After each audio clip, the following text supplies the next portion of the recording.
মানুষ কর্ম করে। আমি বারংবার বলি যে ফলের আশা করবেন না। তাও মানুষ কোথাও না কোথাও নিজের কর্মের বদলে কোনো না কোনো ফলের আশা অবশ্যই রাখেন। কখনো তিনি সফল হন, কখনো অসফল। সেই জন্যই আমি বলি যে ফলের আশা কখনো রাখবেন না, কারণ সাফল্য বা অসফলতা মনের মধ্যে রাখলে কখনো কোনো লাভ হয় না।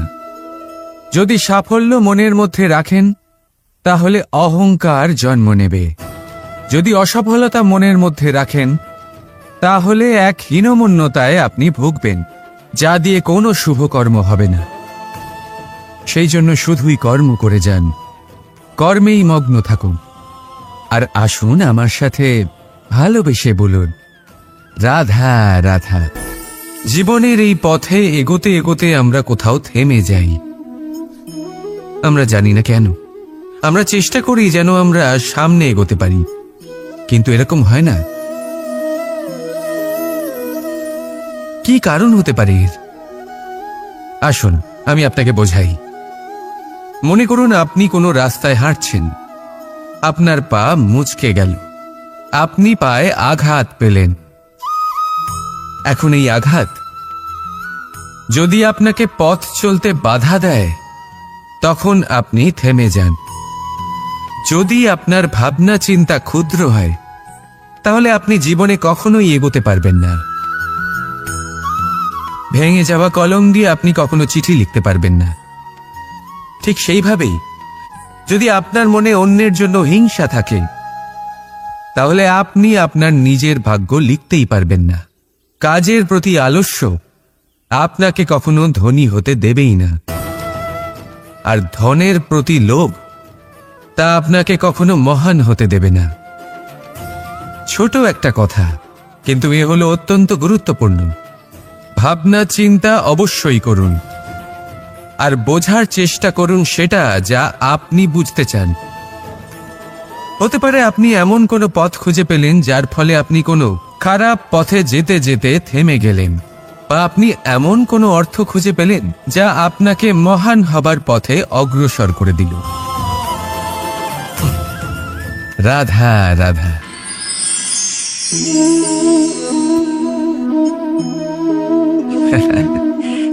আপনি হয়তো ভাবছেন আমি কি করছিটা কি।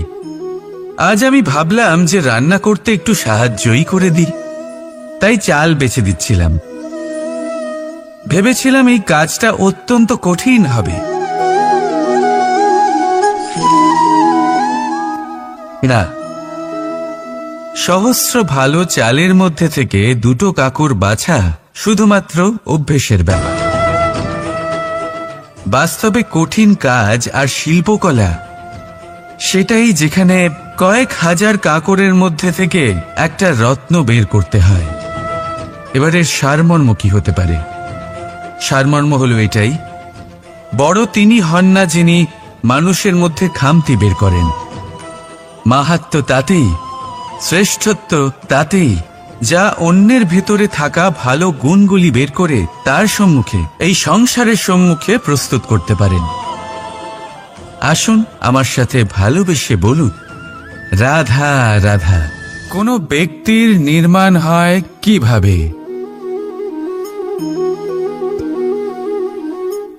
কেউ বলবেন পঞ্চতত্ত্বের দ্বারা, কেউ বলবেন আত্মা, দেহ ও চেতনার দ্বারা, কেউ বলবেন ঈশ্বরের কৃপার দ্বারা, তো কেউ বলবেন এই প্রকৃতির পরীক্ষার দ্বারা। না, মানুষের নির্মাণ হয়ে থাকে বিশ্বাস দ্বারা। ব্যক্তি তখনই গড়ে ওঠেন যখন ব্যক্তিত্ব থাকে, ঠিক কিনা? আর ব্যক্তিত্ব তখনই হবে আর সেরকমই হবে যেরকম বিশ্বাস আপনি নিজের উপরে রাখবেন। যদি আপনি মনে করেন আপনি বিষের ন্যায় হবেন তাহলে আপনি বিষাক্তই হবেন। যদি আপনি এটা মনে করেন যে আপনি অমৃতের ন্যায় হবেন তাহলে আপনি অমরই হয়ে যাবেন। যদি আপনি নিজের উপরে বিশ্বাস রাখেন যে আপনি সংসারের সব থেকে উঁচু পর্বতের শিখরে পৌঁছতে পারবেন তাহলে আপনি অবশ্যই পৌঁছবেন। যদি আপনার এরকম মনে হয় যে আপনি এরকম কখনো করতে পারবেন না, তাহলে এরকম কখনোই হবে না। ভেবে দেখবেন, বিশ্বাসের মধ্যেই বিশ্ব বাস করে থাকে, তো আপনার অস্তিত্ব কেন করবে না? যেমন বিশ্বাস আপনি নিজের উপরে রাখবেন, তেমনই আপনি হয়ে উঠবেন। সেই জন্য নিজের উপরে বিশ্বাস রাখুন, আর হ্যাঁ, ভালোবেসে বলুন রাধা রাধা। এই সম্পর্ক হল গুরু এবং শিষ্যের। গুরু হলেন ধনুকের সেই প্রত্যঞ্চার মতো, যিনি নিজেকে পেছনে রেখে শিষ্যকে তার গন্তব্যের দিকে এগিয়ে দেন, তাকে নিজের লক্ষ্য ভেদ করতে দেন, আর সর্বদাই কঠোর হয়ে থাকেন যাতে শিষ্য কখনোই নিজের লক্ষ্যচ্যুত না হয়। ধন্য হলেন এমন গুরু যারা শিষ্যকে নিজের গন্তব্যে পৌঁছেও দেন এবং তার সব কৃতিত্ব তাকেই দেন, নিজের শিষ্যকে, নিজের বাণকে। তাহলে আপনারা চিরকাল এরকম গুরুকে মনে রাখবেন, সর্বদা তাদের সম্মান করবেন, সর্বদা তাদের ভালোবাসবেন, কখনো জীবনে পিছিয়ে পড়বেন না আপনি। আসুন আমার সাথে ভালোবেসে বলুন রাধা রাধা। আপনি কি কখনো কোনো উঁচু পর্বতের শিখরে পৌঁছতে পেরেছেন? যদি পৌঁছে থাকেন বা যদি আপনি কোনো উঁচু পর্বতের শিখরে যান, তাহলে ভালো করে দেখবেন, আপনি যত উঁচুতে অগ্রসর হতে থাকবেন, আস্তে আস্তে সমস্ত বনস্পতি বিলুপ্ত হতে থাকে। তারপরে সমস্ত গাছপালা, পশু পাখি সব বিলুপ্ত হতে থাকে। শেষ পর্যন্ত সেই শিখরে থেকে যায় শুধুমাত্র শান্তি, নীরবতা। আমাদের মানুষের সাথেও এটাই হয়। মানুষ যখন আত্মবিকাশের পথে অগ্রসর হতে থাকে এবং নিজের জীবনের শিখরে পৌঁছতে চায়, তখন তার একা থাকা অত্যন্ত প্রয়োজনীয় হয়, আর তাকে তখন ত্যাগ করতে হয় নিজের সুখ স্বাচ্ছন্দ্য, নিজের সম্পত্তি, নিজের সমৃদ্ধি, নিজের সৌন্দর্য। দেখুন, জীবনের শিখরে পৌঁছনো একেবারেই সহজ কাজ নয়। এ হলো অত্যন্ত দুর্গম এক পথ, কিন্তু যদি আপনি সেখানে পৌঁছতে চান, তাহলে আপনাকে ত্যাগের প্রবৃত্তি জাগিয়ে তুলতে হবে। ত্যাগ কি সেটা জানতে হবে, কারণ ত্যাগের ফলেই মনে শান্তি আসে, আর সেই শান্তির ফলে মনে উৎপন্ন হয় প্রেম। আর এই প্রেমই হলো জীবনের অন্তিম লক্ষ্য। তাহলে আসুন আমার সাথে ভালোবেসে বলুন রাধা রাধা। মানুষ নিজের জীবনে ঈশ্বরকে খুব মান্য করে, ওনার জন্য কি না করে। ভিন্ন ভিন্ন নামে তাকে স্মরণ করে, তাকে পুজো করে, তার আরাধনা করে। সে জানে যে ঈশ্বর তাকে শক্তি অবশ্যই দেবেন, তাকে সাহায্য অবশ্যই করবেন। কিন্তু যখন প্রশ্ন আসে গুরু এবং ঈশ্বরের, তখন গুরুর মান কখনো কম হওয়া উচিত নয়। কারণ সত্যি বলতে কি, গুরুই হলেন সেই সিঁড়ি যা বেয়ে আপনি ঈশ্বরের কাছে পৌঁছানোর পথ খুঁজে পাবেন। সেই পথ আপনি গুরুর থেকেই পাবেন। গুরু না থাকলে আপনি কখনো ঈশ্বর লাভ করতেই পারবেন না। আর জীবনে অনেক সময় লক্ষ্যের থেকেও অনেক বেশি গুরুত্বপূর্ণ হলো পথ। তাই এই পথের সম্মান করতে শিখুন, অর্থাৎ গুরুকে সম্মান করতে শিখুন, কারণ গুরুই হলেন পরমেশ্বর। তাহলে আসুন আর আমার সাথে ভালোবেসে বলুন রাধা রাধা। পঞ্চমহাভূত। জীবন রচনায় এর অবদান অনস্বীকার্য। এই পঞ্চমহাভূত আসলে কি? জল, বায়ু, অগ্নি, মাটি আর আকাশ। এবার শুধুমাত্র জীবন রচনায় এর অবদান আছে তা নয়, শুধু শরীর রচনাতে এর যোগদান আছে তা নয়, বরং এরা হলো আমাদের জীবনের সবথেকে বড় শিক্ষক। এবার আপনারা সকলে চমকে যাবেন, হয়তো আপনারা এই দৃষ্টিভঙ্গি দিয়ে কখনো দেখেননি। আমি আজ আপনাদের বোঝাবো। এদের মধ্যে সবথেকে বড় তত্ত্ব জল। এই আমাদের কি শেখাচ্ছে? এই জল, এর নামই হলো জল, কিন্তু এ কখনোই আমাদের জ্বালায় না, আমাদের জ্বলনের কারণ হয় না। তাহলে কি করে? আমাদের তৃষ্ণা মেটায়, আমাদের শীতলতা প্রদান করে, জীবন দান করে। এর দ্বারা আমরা কি শিক্ষা লাভ করি? যে আপনার উৎপত্তি যেখান থেকেই হোক না কেন, আপনি যেখানেই জন্মগ্রহণ করুন না কেন, আপনার কর্ম সর্বদা শ্রেষ্ঠ হওয়া উচিত। আপনি জলকে যে কোনো পাত্রে রাখুন না কেন, সে সেই অনুসারেই নিজের আকার ধারণ করে নেয়। এর দ্বারা আমরা কি শিক্ষা পাই? এই শিক্ষাই পাই যে যে কোনো পরিস্থিতিতেই নিজেদের মানিয়ে নিতে হবে, নিজেকে সেরকম করে নিতে হবে। যে দেশেই থাকি না কেন, যে স্থানেই থাকি না কেন, যে পরিস্থিতিতেই থাকি না কেন, যে ব্যক্তির সাথেই থাকি না কেন, আমাদের সুখময় হয়ে জীবন অতিবাহিত করা উচিত। দেখুন, আমাদের কত বড় একটা শিক্ষা দিল এই জল, যা আমরা কোনোদিন দেখতেই পাইনি। নিজেকে জলের মতোই করে তুলুন। সুখের ধারায় স্বাচ্ছন্দ্যে প্রবাহমান হতে থাকবেন আপনি। নিজের আকারকে ভেঙে ফেলুন, নিজের সীমা লঙ্ঘন করুন। আপনি অবশ্যই একদিন মহানুভবতা অনুভব করবেন। তাহলে আসুন আর আমার সাথে ভালোবেসে বলুন, রাধা রাধা। আপনি কখনো কোনো পর্বতে চড়েছেন? কথায় আছে, যখন আমরা পর্বত আরোহণ করি, ওপরে ওঠার সময় দুর্ঘটনার সম্ভাবনা কিছুটা কমে যায়। সেখানেই যখন পর্বত থেকে নিচে নামি, তখন দুর্ঘটনার সম্ভাবনা অত্যন্ত বৃদ্ধি পায়।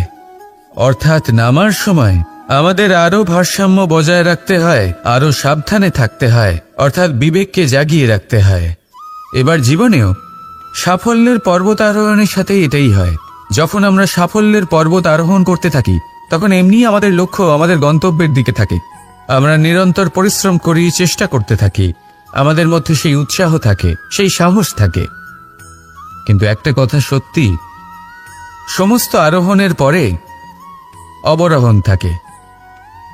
আর এই অবরোহণই থাকে যেখানে বেশিরভাগ মানুষ নিজের ভারসাম্য বজায় রাখতে পারেন না, আর সেইখানেই ভেঙে পড়েন। তাই জীবনে যদি সাফল্যের শিখরে পৌঁছতে চান, তাহলে আপনাকে নিরন্তর প্রয়াস করতে হবে, সংঘর্ষ করতে হবে, পরিশ্রম করতে হবে, আর নিজের লক্ষ্যের দিকে একাগ্রতা কেন্দ্রীভূত করতে হবে। তাহলে আপনি নিজের লক্ষ্য অবশ্যই পাবেন। কিন্তু যখন অবরোহণের সময় আসবে, যা নিশ্চিত রূপে আসবেই, তখন আপনাকে সংঘর্ষ করতেই হবে, ধৈর্য ধরতেই হবে, সাবধানে থাকতেই হবে, ভারসাম্য বজায় রাখতেই হবে। এটা হলো অত্যন্ত আবশ্যক, কারণ পরবর্তী সাফল্যের শিখরে আপনাকে পৌঁছতেই হবে, আর তার জন্য আপনাকে সুরক্ষিতভাবে অবরোহণ করতেই হবে। ঠিক কিনা? আসুন আর আমার সাথে ভালোবেসে বলুন, রাধা রাধা। যখনই কোনো ঘূর্ণিঝড় আসে, কোনো প্রলয় আসে, তখন দেখবেন তা কত বৃহৎ প্রভাব ফেলে, কত বড় বিনাশ ঘটায়, বিধ্বংস সৃষ্টি করে। যখন বন্যা আসে, তখন কত গভীর প্রভাব ফেলে, কত সর্বনাশ ঘটায়। নদীর পাড়ও ভেঙে বয়ে নিয়ে যায়। সেখানে কোনো গাছকে দেখুন, শান্তভাবে দাঁড়িয়ে থাকে, চুপ করে, আর নিজের কাজ করে, ছায়া প্রদান করে, ফল প্রদান করে, কোনো শব্দ না করেই নীরবে কর্ম করে।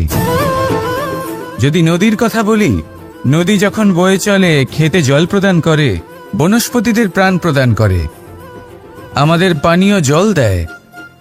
এত মহান কাজ করে কোনো শব্দ না করে, নীরবতার সাথে। এ হলো এক শিক্ষা, যে এই সংসারে যারাই মহান কর্ম করেন, তারাই নীরব থেকে সেই কর্ম করতে থাকেন। কারণ ওনারা জানেন যে গুরুত্বপূর্ণ প্রচার নয়, বরং কর্ম।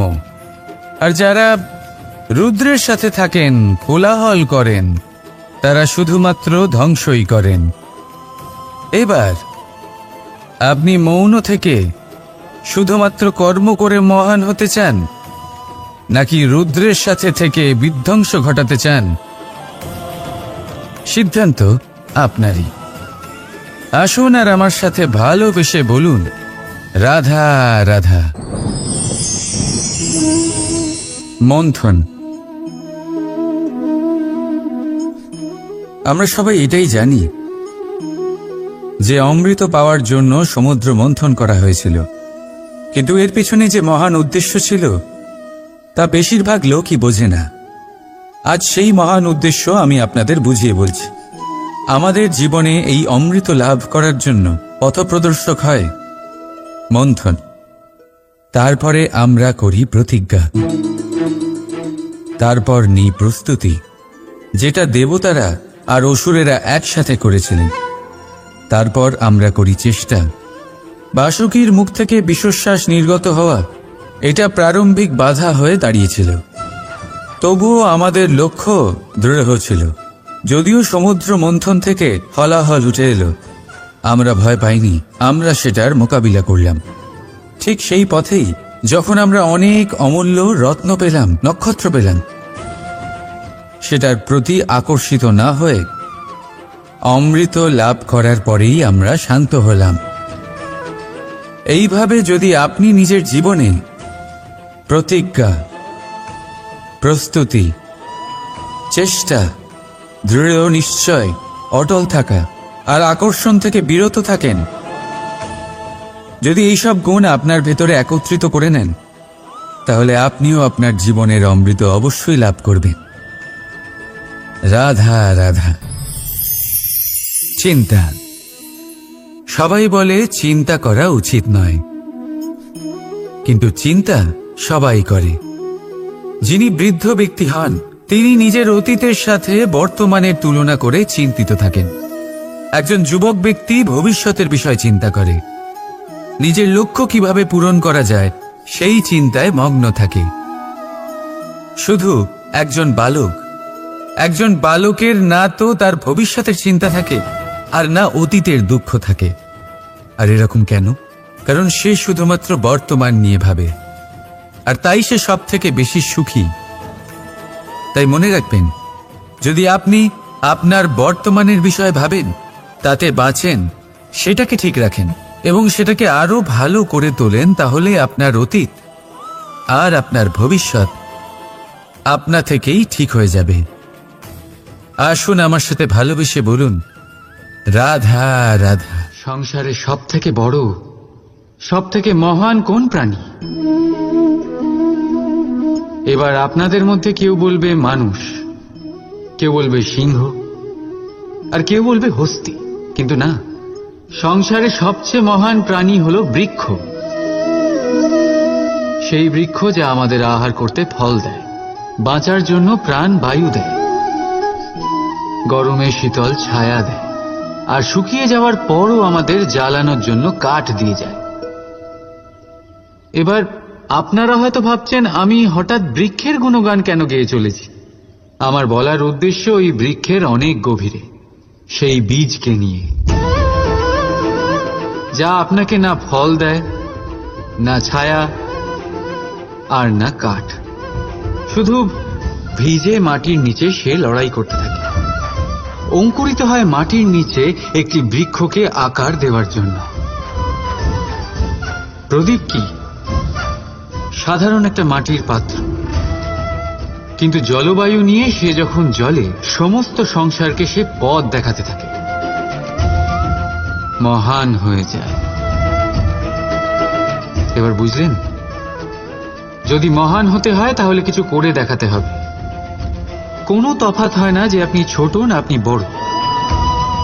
কিছু করলে তবেই কিছু হবে। আপনি চলা শুরু করুন, কোথাও না কোথাও তো পৌঁছবেন। নিশ্চল বসে থাকলে কখনো কিচ্ছু হবে না। মনে রাখবেন, কিছু আরম্ভ করতে গেলে মহান হওয়ার একেবারেই প্রয়োজন পড়ে না, কিন্তু মহান হতে গেলে কিছু আরম্ভ করা অতি আবশ্যক। রাধা রাধা। একটা শব্দ আছে যেটা আমরা মাঝে মাঝেই অথবা অনেকবার শুনতে পাই, স্বার্থ। ওই ব্যক্তি স্বার্থপর, সে স্বার্থের জন্য খারাপ কাজ করে ফেলেছে, ইত্যাদি ইত্যাদি। সত্যি কথা বলতে কি, সংসার স্বার্থকে পাপ ভাবতে শুরু করেছে। কিন্তু স্বার্থ কি সত্যি ক্ষতিকর? না। স্বার্থ কথাটা এসেছে স্ব থেকে, অর্থাৎ স্বয়ং থেকে। মানে যে কর্মে শুধু স্বয়ংয়ের অর্থ আছে, শুধু স্বয়ংয়ের কোনো লাভ আছে, সেটাই স্বার্থ। এবার প্রশ্ন এটাই হলো যে আপনার স্বটা কি। যদি আপনার স্বতে কেবল আপনি থাকেন তাহলে আপনি অবশ্যই স্বার্থপর। যদি আপনার স্বতে পরিবার থাকে তাহলে আপনি পারিবারিক। যদি আপনার স্বতে অন্য লোক থাকে তাহলে আপনি পরোপকারী। আর যদি আপনার স্বতে এই সংসার থাকে তাহলে আপনি পরমার্থী। তাহলে নিজের স্বার্থ থেকে দূরে যাবেন না, সেটার বিস্তার করুন। নিজের অস্তিত্বের বিস্তার করলে এই স্বার্থ নিজেই পরমার্থে পরিণত হবে। রাধা রাধা। আমি আপনাদের বলেছিলাম যে সংসারের সবথেকে বড় অস্ত্র আর সবথেকে বড় সম্বল হলো বন্ধুত্ব। কিন্তু এই বন্ধুত্ব কেমন হওয়া উচিত? বন্ধুত্ব হওয়া উচিত দুধে মেশানো জলের মতো। কিভাবে? দুধে যখন জল মেশানো হয় তখন সেই জল নিজেই দুধে পরিণত হয়। এবার ভাবুন, দুধের সাথে বন্ধুত্ব করে জলের গুরুত্ব কেমন বেড়ে গেল। তবে এখানেই কিন্তু এই গল্পের শেষ নয়।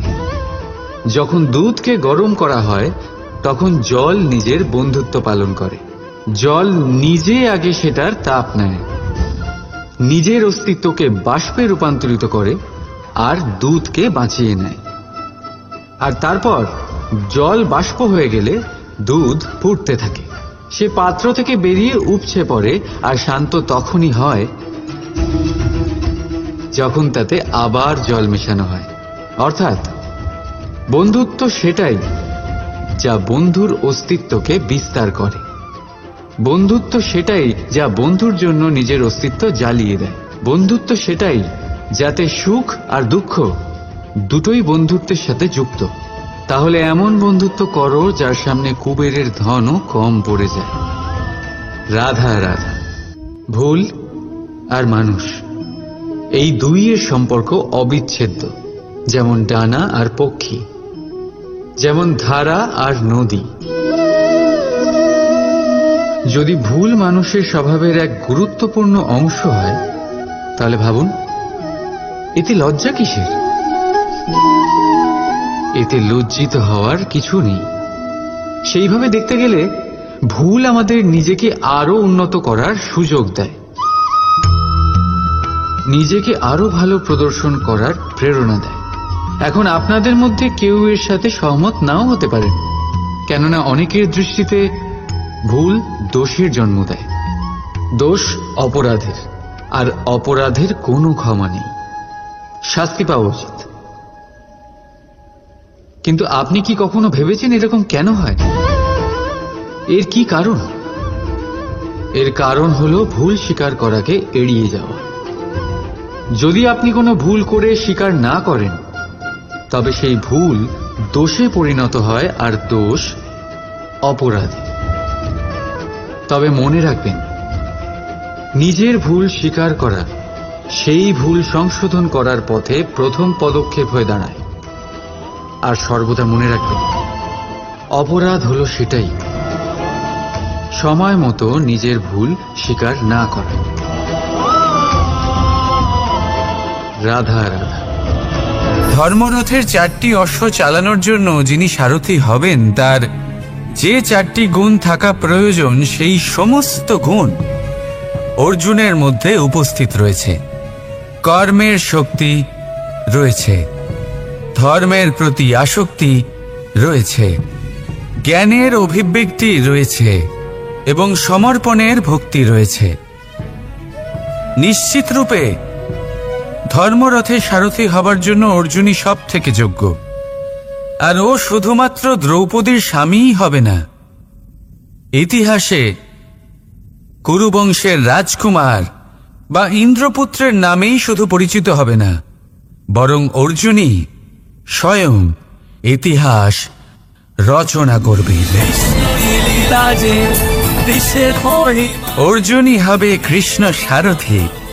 যত্র যোগেশ্বর কৃষ্ণ তত্র পার্থ ধনুর্ধর। তাহলে আসুন আর আমার সাথে ভালোবেসে বলুন, রাধা রাধা।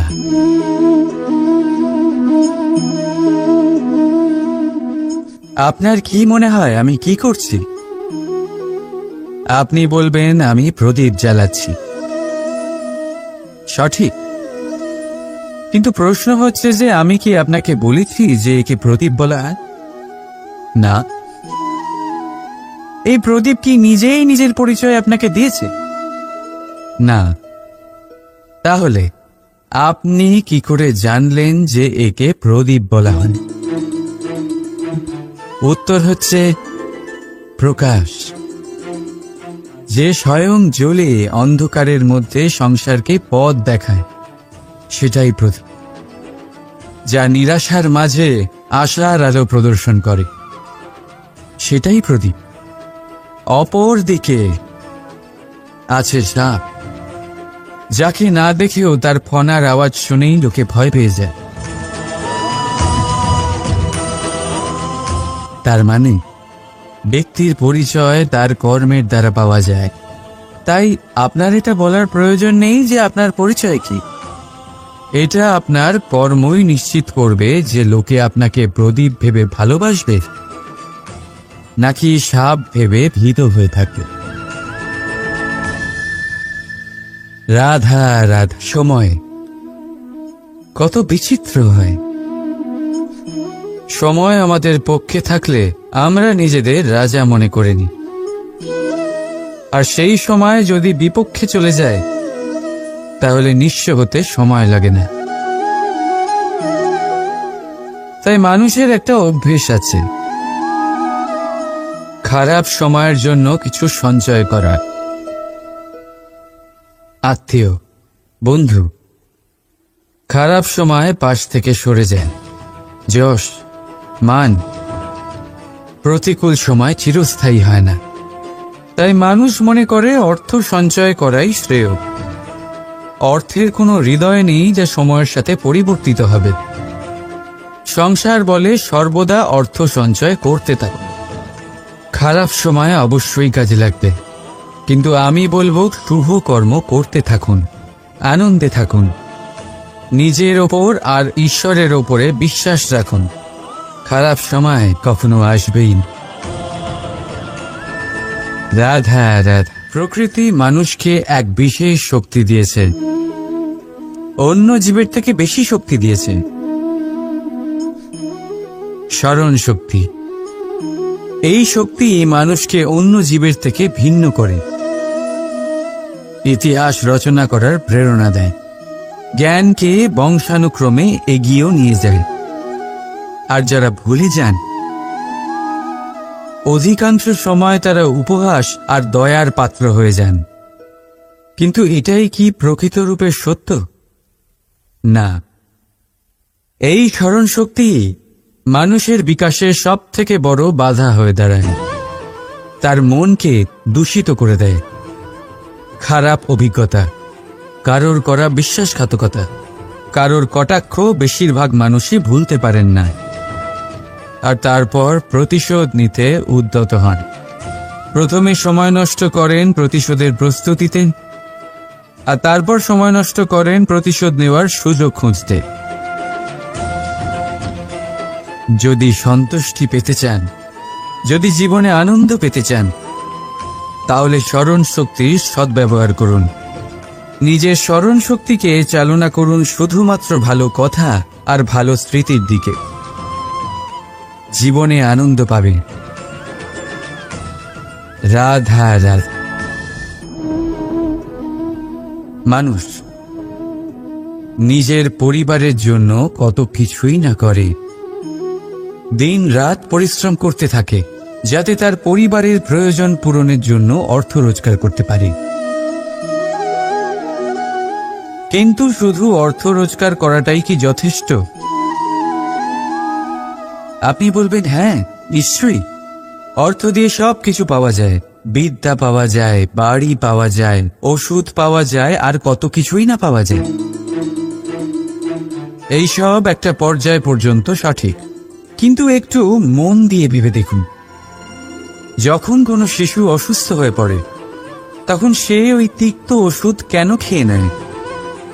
এই জন্য কারণ ওর পিতা সেই ওষুধ অর্থ দিয়ে কিনেছে? না, বরং এই জন্য কারণ তার পিতা যে তার সামনে দাঁড়িয়ে তার ওপরে তার বিশ্বাস আছে।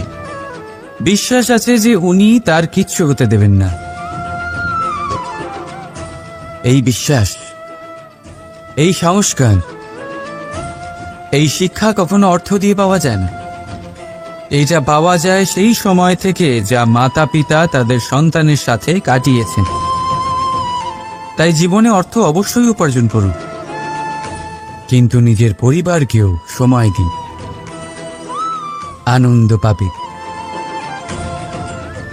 রাধা রাধা। কখনো কোনো পাখিকে দেখেছেন? যখন তারা ডিম পাড়তে প্রস্তুত হয় তখন তারা সবচেয়ে আগে একটা স্থান খোঁজে, একটা স্থান যা বর্ষা, রৌদ্র আর শত্রুর থেকে সুরক্ষিত হয়।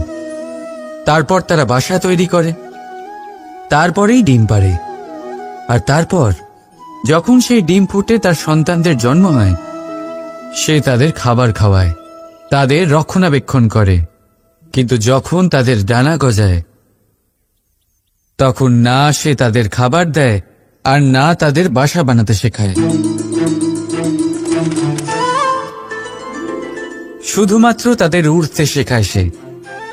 তারপর সেই বাচ্চারা আকাশে উড়তে শিখে নিজেরাই নিজেদের খাবার জোগাড় করতে শিখে যায়, নিজেরাই নিজেদের বাসা বানাতে শিখে যায়। আর আমরা মানুষেরা কি করি? আমাদের সন্তান বড় হয়ে যাওয়া সত্ত্বেও তাদের নিয়ে সর্বদা দুশ্চিন্তা করি। তার জন্য আমরা গৃহ নির্মাণের চেষ্টা করি। নিজের সন্তানকে আরো শক্তিশালী করে গড়ে তোলার বদলে তাকে আমরা দুর্বল করে দিই। জীবনে সেটাই করুন যা একটা পাখি করে। নিজের সন্তানকে আকাশে ওড়ার শিক্ষা দিন, সংস্কার দিন, আর একটা নির্দিষ্ট সময়ের পরে তাকে নিজের আকাশ নির্ধারণ করতে মুক্ত করে দিন। রাধা রাধা। সাগরে সেতু বাঁধার গল্প তো আপনারা নিশ্চয়ই শুনে থাকবেন। রামচন্দ্রের সেনাকে 100 যোজন সমুদ্র অতিক্রম করে লঙ্কায় আক্রমণ করতে হতো। সেতুকার নল আর নীল সেতু বাঁধার উপায় বের করল, কিন্তু প্রশ্ন ছিল সেতু বাঁধা কি করে হবে? সমুদ্র অত্যন্ত গভীর। কত পাথর দেওয়া হলে এই বিশাল সমুদ্র অতিক্রম করা সম্ভব হবে? তখন এক উপায় নির্ধারিত হল। পাথরের ওপর লেখা হলো রামের নাম। আর যখন সেই পাথরগুলোকে সাগরে ফেলা হলো, সেগুলো ভাসতে লাগল।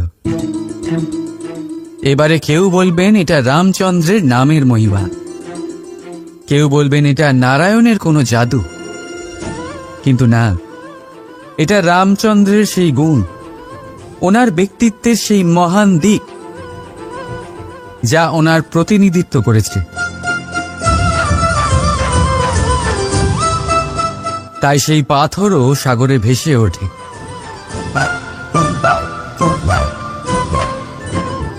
ঠিক সেইভাবেই যেখানে আমরা থাকি না, সেখানে আমাদের গুণ আমাদের প্রতিনিধিত্ব করে। আমাদের নামের শক্তি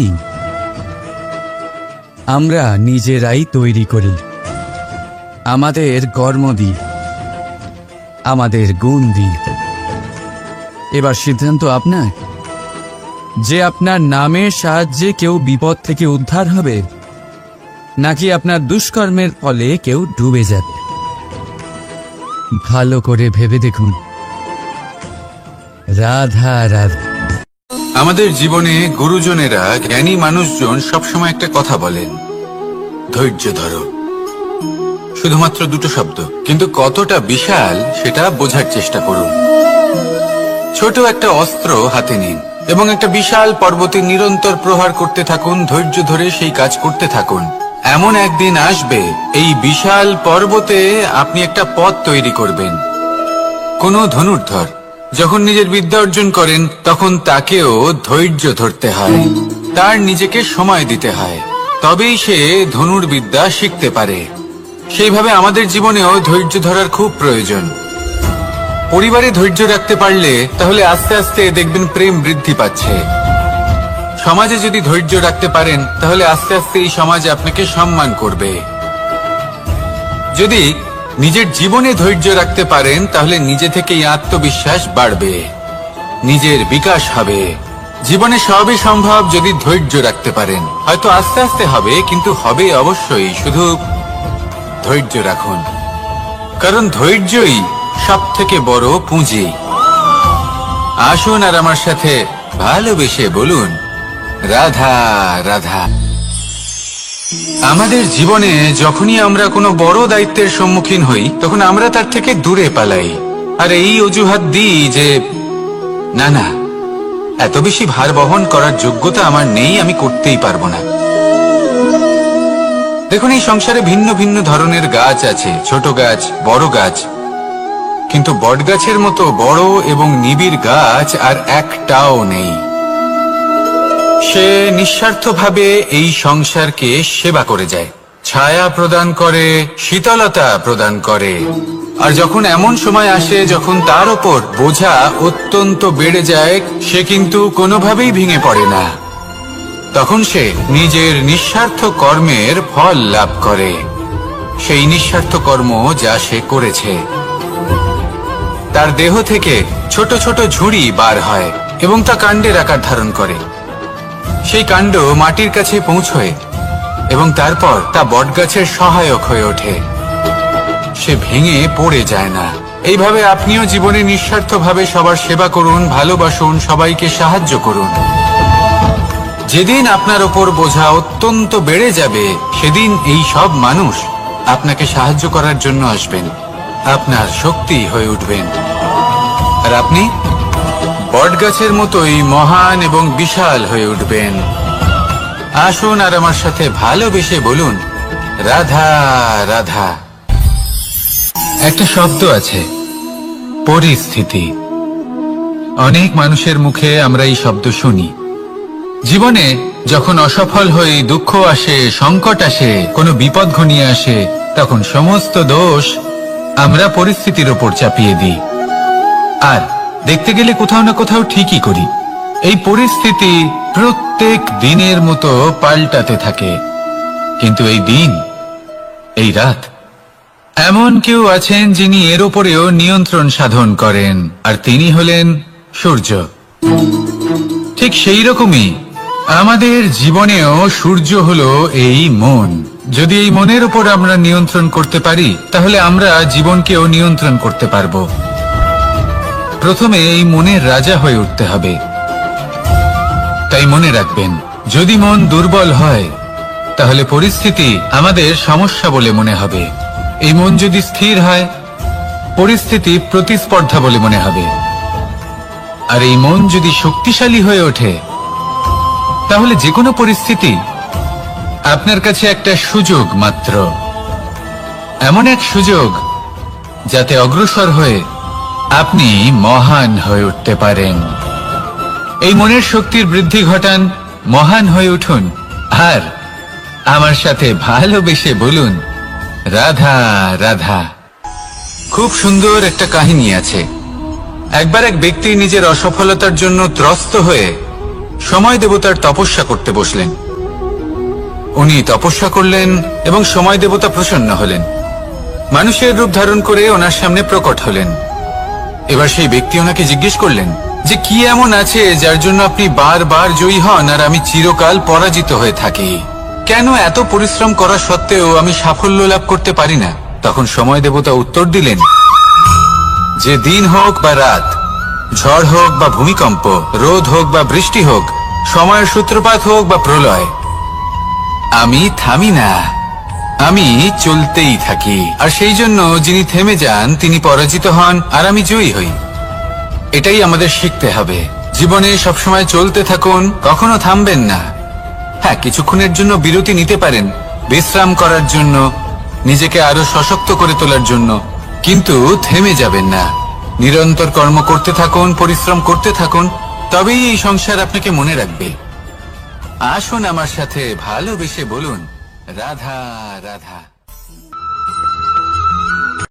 আমাদের জীবনে 7 ধরনের সুখ আছে, আর সেগুলো লাভ করার জন্য আমরা অত্যন্ত প্রচেষ্টা করি। কিন্তু কোনো প্রচেষ্টা করার পূর্বে তা কিভাবে করব সেটা বোঝা খুব প্রয়োজন, আর সেখানেই আমরা ভুল করে থাকি। যে কাজটা আমাদের পরে করা উচিত সেটাই আমরা আগে করে বসি। আপনাকে স্পষ্ট করে বোঝাই, প্রত্যেক সুখের সাথে দুটি ক্রিয়া জড়িত থাকে। এবার যখন আমরা ধনের কথা বলি তখনও দুটি ক্রিয়া জুড়ে থাকে। প্রথম ক্রিয়া হলো ধন অর্জন করা, দ্বিতীয় ক্রিয়া হলো ধনের ব্যবহার করা। আর জীবনে ধনের ব্যবহার করার পূর্বে ধন কিভাবে অর্জন করতে হয় তা শেখা অত্যন্ত প্রয়োজনীয়। আমরা মন্দিরে যাই, ভগবানের আরাধনা করি, তার জন্য পুজো করি, ওনাকে প্রসন্ন করতে চাই, কিন্তু তার আগে ভগবানের ওপর আস্থা রাখা প্রয়োজনীয়। যদি আপনার অটল বিশ্বাস থাকে তবেই আপনি প্রকৃত ভক্ত হয়ে উঠতে পারবেন। এবার যদি আপনি বক্তা হয়ে থাকেন, শ্রেষ্ঠ বক্তা হতে চান, এই সংসারের সামনে নিজের বক্তব্য রাখতে চান, তাহলে কথা বলার পূর্বে কথা শুনতে শিখুন। তবেই আপনি একজন শ্রেষ্ঠ বক্তা হয়ে উঠতে পারবেন। জীবনে সম্পর্ক স্থাপন করার আগে সম্পর্ক বজায় রাখতে শিখুন, তবেই আপনি একজন প্রকৃত সাথী হয়ে উঠবেন। জীবনে পরাজয় মানার পূর্বে বিজয়ী হওয়ার চেষ্টা কিভাবে করতে হয় সেটা শিখুন, তবেই আপনি একজন নিপুণ ব্যক্তি হয়ে উঠবেন। অন্তিম এবং সবথেকে গুরুত্বপূর্ণ কথা, জীবনে ভালোবাসা লাভ করার পূর্বে ভালোবাসা প্রদান করতে শিখুন, তবেই আপনি একজন প্রকৃত প্রেমী হয়ে উঠবেন। আসুন আমার সাথে ভালোবেসে বলুন, রাধা রাধা।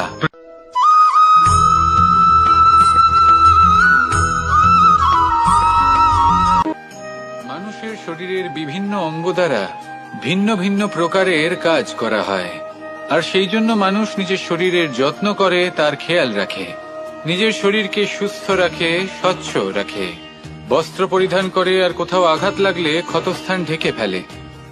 মানুষের শরীরে এমন একটি অঙ্গ আছে যা চোখে দেখা যায় না, যা অদৃশ্য থাকে, কিন্তু সেইটা দিয়ে মানুষের বিষয়ে অনেক কিছু জানা যায়।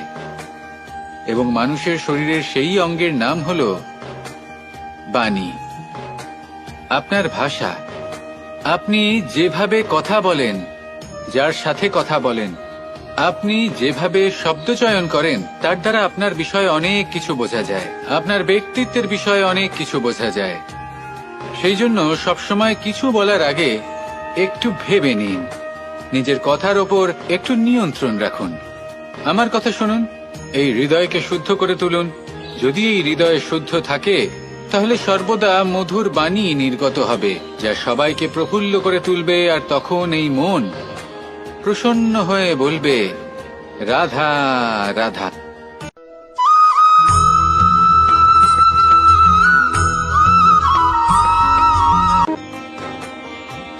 কেউ আমাকে মাখন চোর বলেন, কেউ বা আমাকে মুরলী মনোহর বলেন, কেউ আমাকে যুদ্ধ বিমুখ বলেন, কেউ বা আমাকে সুদর্শনধারী বলেন, কিন্তু আমি আসলে কে? আসুন, আজ আমি আপনাকে আমার আসল পরিচয় জানাবো। বাড়িতে সুস্বাদু মাখন থাকা সত্ত্বেও গোপীদের কাছে সুমধুর ভালোবাসাপূর্ণ বকুনি খাওয়া যে ভালোবাসে, সেই হলো কৃষ্ণ। আঙুলে সুদর্শন চক্র থাকা সত্ত্বেও যে রথের লাগাম ধরে থাকবে সেই সিদ্ধান্ত নিয়েছে, সেই হলো কৃষ্ণ। দ্বারকার মতো অনন্য রাজমহল থাকা সত্ত্বেও সুদামার মতো সখা যার অত্যন্ত প্রিয়, সেই হলো কৃষ্ণ। যদি আপনার মনে প্রেম থাকে, আপনি প্রেম বিতরণ করেন, সবাইকে ভালোবাসেন, এবং ভালোবাসা রক্ষার খাতিরে শস্ত্র হাতে নিতেও আপনি সক্ষম থাকেন, তাহলে আপনি হলেন কৃষ্ণ। আসুন আমার সাথে ভালোবেসে বলুন, রাধা রাধা।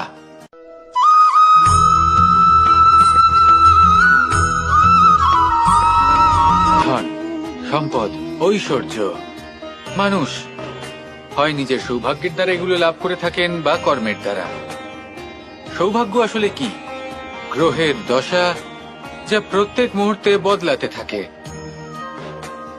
কর্মের মাধ্যমে যখন আপনি ধন অর্জন করেন, তখন সেই ধন আপনার আগামী প্রজন্ম লাভ করে। সেটা হয় সে ভোগ করে বা তার জন্য তার ভোগান্তি হয়। আর এটা নির্ভর করছে আপনার কর্মের ওপরে। কি কর্ম করেছেন আপনি সেই ধনকে লাভ করার জন্য।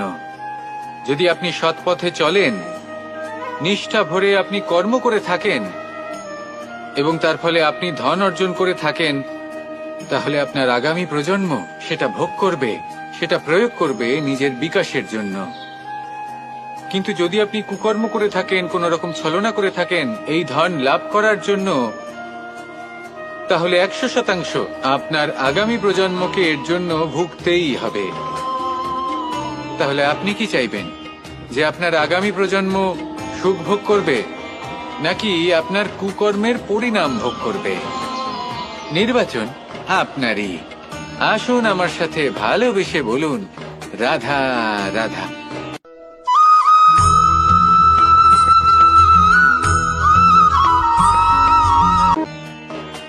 এমন অনেক মানুষ আছেন যারা আমাকে ভগবানের পরিভাষা জানতে চান, যে ভগবান আসলে কি, তিনি কেমন। এবার দেখুন, ভগবান হোক বা আপনার স্বপ্ন হোক বা আপনার লক্ষ্য হোক না কেন, সেই লক্ষ্য তখনই পূর্ণ হয়, তখনই তাকে লাভ করা সম্ভব যখন আপনার দৃষ্টিভঙ্গি মঙ্গলময় হয়, যখন আপনি নিজে মনে করবেন যে আমি যেটা পেতে চাইছি তা শুভ।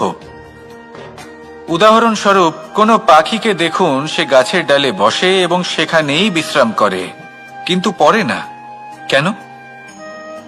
কারণ ওর বিশ্বাস যে যে শাখার উপরে ও বসে আছে সেটাই হলো ওর বাসস্থান।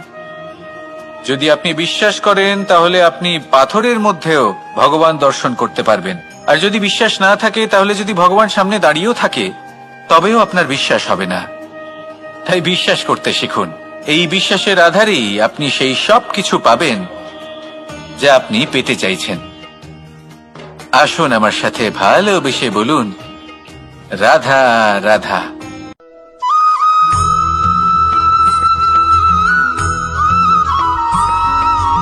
মাতা পিতার মনে সবসময় এই বাসনা বাস করে যে ওনাদের সন্তানের যেন মঙ্গল হয়।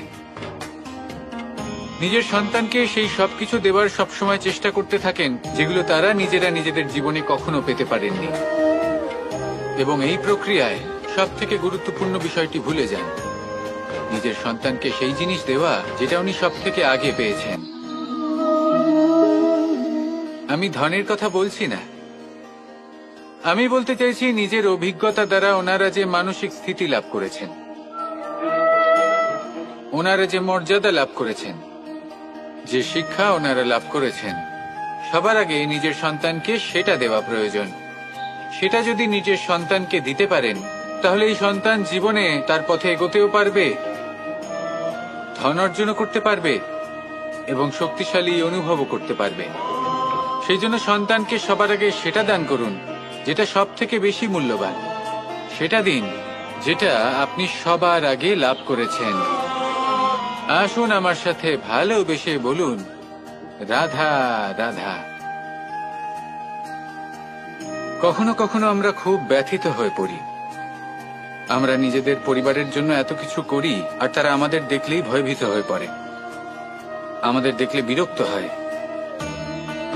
কখনো নিজেদের সন্তানকে বিকাশের পথে অগ্রসর করার জন্য আমরা তাদের উপর একটু জোর দিই যাতে তারা পরিশ্রম করে, কিন্তু সেই সন্তান আমাদের উপর বিরক্ত হয়ে পড়ে।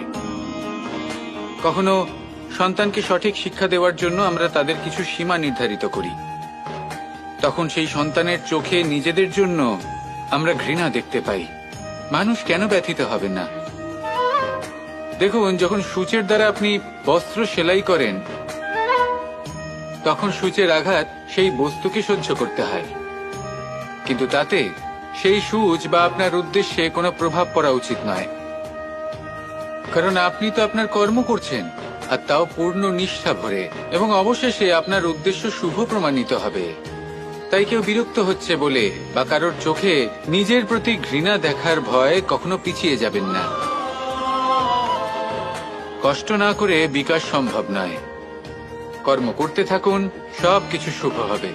আসুন আমার সাথে ভালোবেসে বলুন, রাধা রাধা।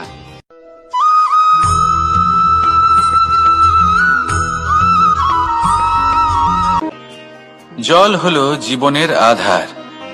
যদি জল না থাকে, এই সংসারের জীবনের কোনো অস্তিত্ব নেই। এই জল হলো শুদ্ধ, পবিত্র। কিন্তু যখন এই জল পরিবেশের সংস্পর্শে আসে, তখন ধুলো, ময়লা, কাদা এবং অন্যান্য বস্তু দ্বারা এই জল পূর্ণরূপে দূষিত হয়ে যায়। এবার যদি এই জলের শুদ্ধিকরণ করতে হয়, তাহলে আমরা এই জলকে অস্থির হতে দিই না, তাকে স্থিরভাবে রেখে দিই।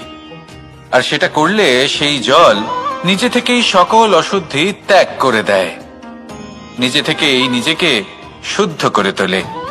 এটা কিন্তু আমাদের মনের সাথেও হয়ে থাকে। এই সংসারে এত সমস্যার সম্মুখীন হয়েও কোথাও না কোথাও আমাদের এই মন মলিন হয়ে যায়, এতে নেতিবাচক ভাব জাগ্রত হয়। সেই মুহূর্তে আপনি কোনোভাবে রাগ করবেন না, মন খারাপ করবেন না, তাড়াতাড়ি কোনো সিদ্ধান্ত নেবেন না, কোনো প্রতিক্রিয়া দেবেন না। শুধু নিজের এই মনকে শান্ত করে রাখবেন, শান্ত মনে দিন যাপন করবেন। যদি এটা করেন, তাহলে আপনি নিজে থেকেই বুঝতে পারবেন যে কি কি অশুভ ভাব আপনার মধ্যে জাগ্রত হয়েছে আর কি কি শুভ চেতনা আপনাকে জাগ্রত করতে হবে।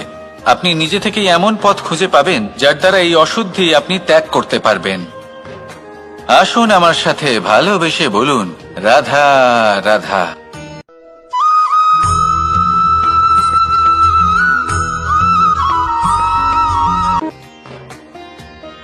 প্রেমের পরিভাষা আসলে কি?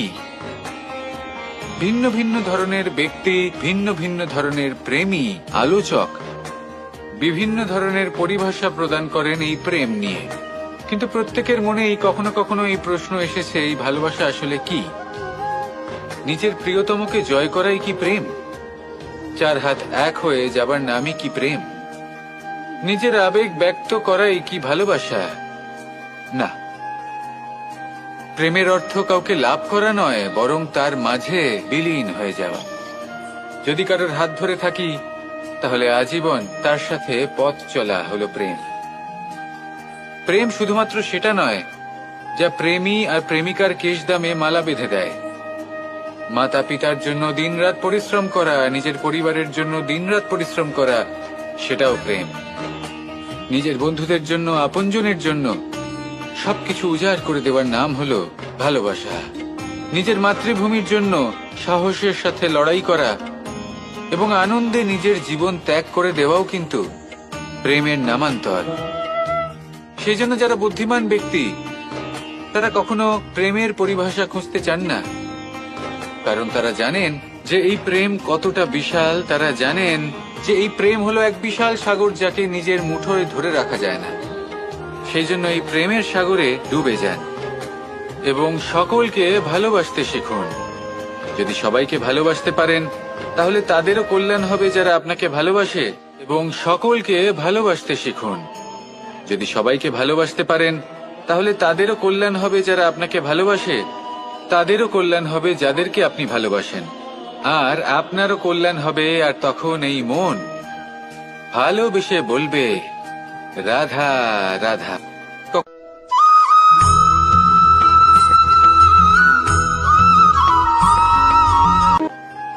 যদি আপনি নিজের জীবনে প্রকৃত বন্ধু নির্বাচন করতে চান, তাহলে তার আগে দর্পণ আর ছায়া এই দুইয়ের বিশেষত্বর বিষয়ে জানাটা অত্যন্ত প্রয়োজনীয়। দর্পণ কি করে থাকে? যখনই আপনি দর্পণের দিকে তাকাবেন, ও শুধুমাত্র আপনাকে সত্যের সাথে অবগত করাবে, ও আপনাকে কখনো মিথ্যে বলবে না। সেখানেই যদি ছায়ার কথা বলি, তাহলে দেখুন ছায়া কি করে। সব সময় আপনার সাথে থাকে, কখনো আপনার সঙ্গ ত্যাগ করে না। এবার আপনার জীবনে যদি এমন কোনো বন্ধু আসে যে সবসময় আপনাকে সত্য কথা বলবে, আপনার অপগুণের বিষয়ে যদি আপনাকে বলে কিন্তু তাও সে সত্যিই বলবে, তাহলে তার উদ্দেশ্য কিন্তু আপনাকে দুঃখ দেওয়া নয়। সে আপনার অজ্ঞানতা, আপনার ভ্রম দূর করতে চায়। যদি আপনি কোনো অনুচিত পথে চলতে থাকেন, তাহলে সে আপনাকে বাধা দিতে চায়। আর যদি সেই মিত্রই ছায়া সঙ্গীর মতো হয়, সে কখনোই সুখ দুঃখে আপনার সঙ্গ ত্যাগ করবে না। তার উদ্দেশ্য হলো সবসময় আপনাকে রক্ষা করা। তাই এরকম দর্পণ বা ছায়ার মতো কোনো বন্ধু যদি আপনার জীবনে আসে, তাহলে তাকে কোথাও যেতে দেবেন না। সে আপনার জীবনকে সুখময় করে তুলবে। আর যদি আপনার জীবনে উপস্থিত বন্ধু এমন না হয়, তাহলে তাকে নিজের থেকে দূরে করে দেওয়াই বাঞ্ছনীয়।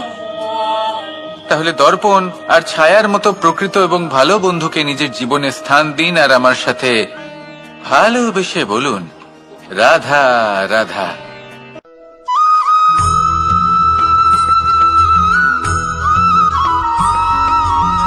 প্রশ্ন আসতে পারে যে ইমারত কেন নির্মাণ করা হয়, কেন উৎসব পালন করা হয়, কেন মানুষ নিজেদের জন্মদিন পালন করেন, কেন দোল, বিজয়া দশমী, রাখি, দীপাবলির মতো উৎসব পালন করা হয়। যদি এগুলো পালন না করা হয় তাতে কি যায় আসে? যদি এই দোল উৎসব পালন না করা হয় তাহলে কি এই সংসার ভুলে যাবে যে নারায়ণের প্রতি ভক্তির কারণে ভক্ত প্রহ্লাদকে অগ্নি স্পর্শও করতে পারেনি? যদি বিজয়া দশমী পালন না করা হয় তাহলে কি এই সংসার ভুলে যাবে যে এই দিনে শ্রীরাম রাবণকে বধ করেছিলেন? যদি আমরা দীপাবলির এই উৎসব পালন না করি তাহলে কি এই সংসার এটা ভুলে যাবে যে অযোধ্যাতে অমাবস্যার এমন এক রাত এসেছিল যে রাত্রে অযোধ্যা পূর্ণিমার থেকে বেশি উজ্জ্বল হয়ে উঠেছিল? যদি এই রাখি উৎসব পালন না করা হয় তাহলে কি এই সংসারের ভাই এবং বোনেরা একে অপরের প্রতি ভালোবাসা কি সেটা ভুলে যাবে? বিষয়টা ভুলে যাওয়ার নয়, বিষয়টা হলো মনে রাখা।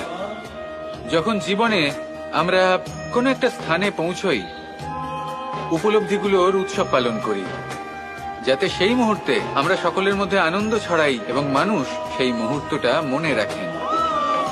এই স্মৃতিগুলোই মানুষের মধ্যে বিশ্বাসের জন্ম দেয়।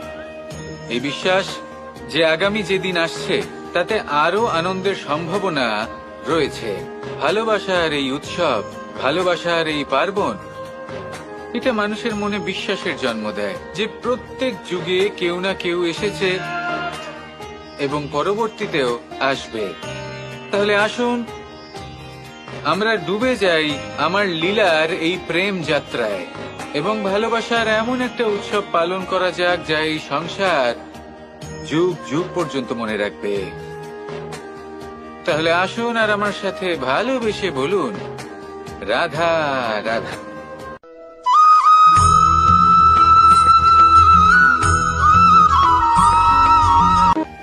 আমাদের এই জীবন, তাতে এই যে সময় চক্র, তা তিনটি ভাগে বিভক্ত।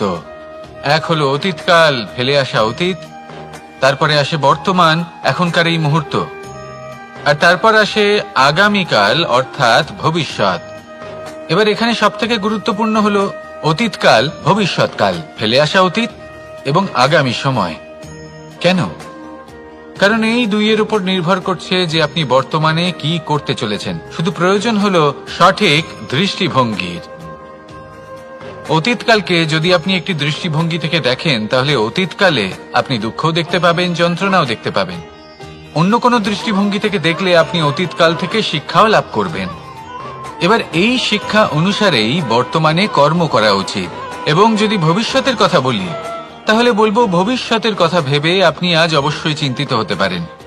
অন্য একটি দৃষ্টিভঙ্গি থেকে দেখলে এই ভবিষ্যতেই আপনি একটি লক্ষ্য, একটি উদ্দেশ্য দেখতে পাবেন যে আপনি কি করতে চান, কি লাভ করতে চান। এবার সেই অনুসারে বর্তমানে কর্ম করা উচিত, ভবিষ্যৎ এবং অতীতকাল অনুসারে। এভাবেই যদি জীবনে কর্ম করতে থাকেন আপনার এই বর্তমানের দিনগুলো আপনি একটু নতুন ভাবে বাঁচতে পারবেন। এভাবেই যদি জীবনে এগোতে থাকেন তাহলে আপনার জীবনে আনন্দের উদ্ভব হতে কেউ বাধা দিতে পারবে না। আসুন আমার সাথে ভালোবেসে বলুন, রাধা রাধা।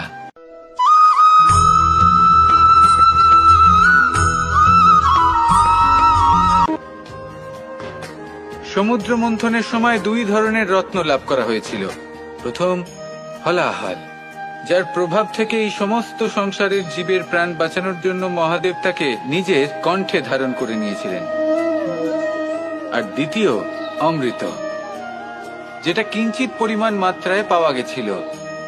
কখনো কখনো জীবনে এমন কোন বস্তু যা আপনি প্রয়োজনের থেকেও অনেক বেশি মাত্রায় ভোগের জন্য লাভ করে থাকেন তা আপনার জন্য বিষ প্রমাণিত হতে পারে।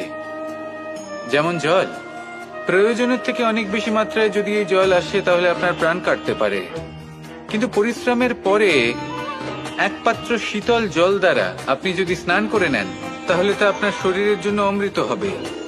পরিশ্রম করার পরে যদি আপনার শরীর এক পাত্র খাবার লাভ করে তাহলে তা আপনার শরীরের জন্য অমৃত। কিন্তু যদি কোনো পরিশ্রম না করেই আপনি দিনরাত শুধুই খাবার গ্রহণ করতে থাকেন তাহলে আপনার কাছে তা বিষ সমান। বিষ এবং অমৃত গ্রহণ করাটা আপনার উপরে নির্ভর করছে। কোনো বস্তু আপনার পক্ষে বিষও হতে পারে, আবার অমৃতও হতে পারে। নির্ভর করছে যে আপনি সেটা কিভাবে ব্যবহার করছেন, কতটা মাত্রায় ব্যবহার করছেন। আসুন আমার সাথে ভালোবেসে বলুন, রাধা রাধা।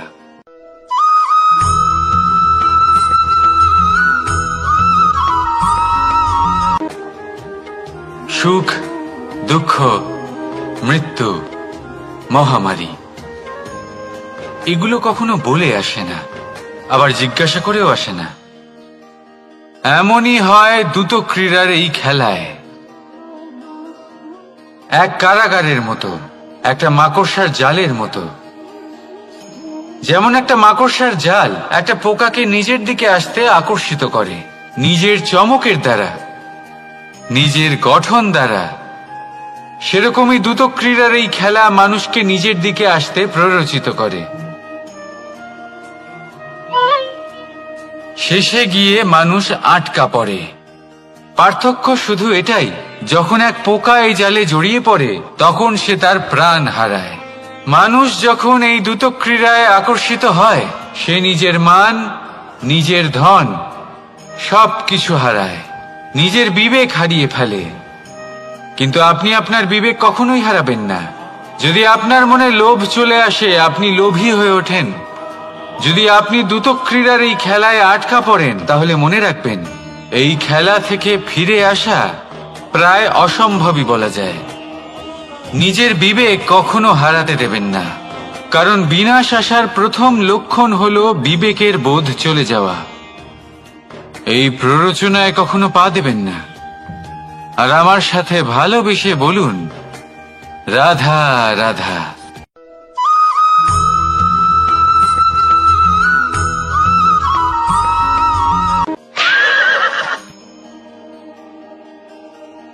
প্রেম,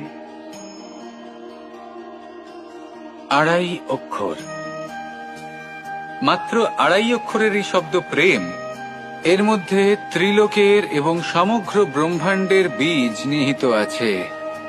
এমন কি আছে যা এই প্রেম করতে পারে না? যেখানে শক্তি এবং বিদ্যা প্রয়োগ করে আপনি কিছুই করতে পারবেন না, সেটাও প্রেম দ্বারা অর্জন করা সম্ভব। প্রেম চাইলে পাথরেও ফুল ফোটাতে পারে। প্রেম চাইলে ন্যাড়া পাহাড়ের বুক চিরে নদীপথ তৈরি করতে পারে। চাইলে নিরক্ষর ব্যক্তিকে সংসারের শ্রেষ্ঠ জ্ঞানী করে তুলতে পারে। শুধুমাত্র এই প্রেমের জন্য সবার দুষ্টু কানাই ঘনশ্যাম হয়ে উঠেছিল। শুধুমাত্র এই প্রেমের টানেই ত্রিলোকের স্বামী দ্বারকাধীশ নির্ধন সুদামার পদসেবাও করেছিলেন। এই প্রেম হলো সংসারের সবথেকে বড় শক্তি। এই সংসারের আধার হলো প্রেম। এমন কিচ্ছু নেই যা এই প্রেমের পক্ষে সম্ভব নয়। যেখানে বিদ্যা এবং শক্তি সাহায্য করতে পারে না, সেখানে এই প্রেম আপনাকে জয়ী করে দিতে পারে। তাহলে আসুন আর আমার সাথে ভালোবেসে বলুন, রাধা রাধা।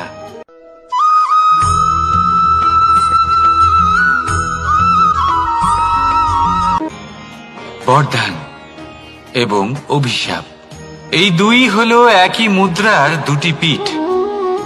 এই বরদান আমরা অনেক কারণে পেতে পারি। কখনো নিজের পরিশ্রমের কারণে, কখনো নিজের তপস্যার কারণে, কখনো আমাদের পূর্বপুরুষদের কর্ম ও তপস্যার কারণে। কিন্তু এই বরদান কতক্ষণ বরদান থাকবে তা আমরা নিশ্চিত করতে পারি না। তা সুনিশ্চিত করে শুধুমাত্র আমাদের কর্ম। যদি আপনাকে উদাহরণ দিই, আপনি রেশমের কীট দেখেছেন? ও বরদান পেয়েছে যে ও নিজের সুরক্ষার জন্য খোলস বানাতে পারে। এবারও তাতে এত মত্ত হয়ে যায় যে এমন এক আবরণ বানিয়ে ফেলে যাতে সে নিজেই আবদ্ধ হয়ে চাপা পড়ে মরে যায়। এটার তাৎপর্য কি? তাৎপর্য খুবই সরল।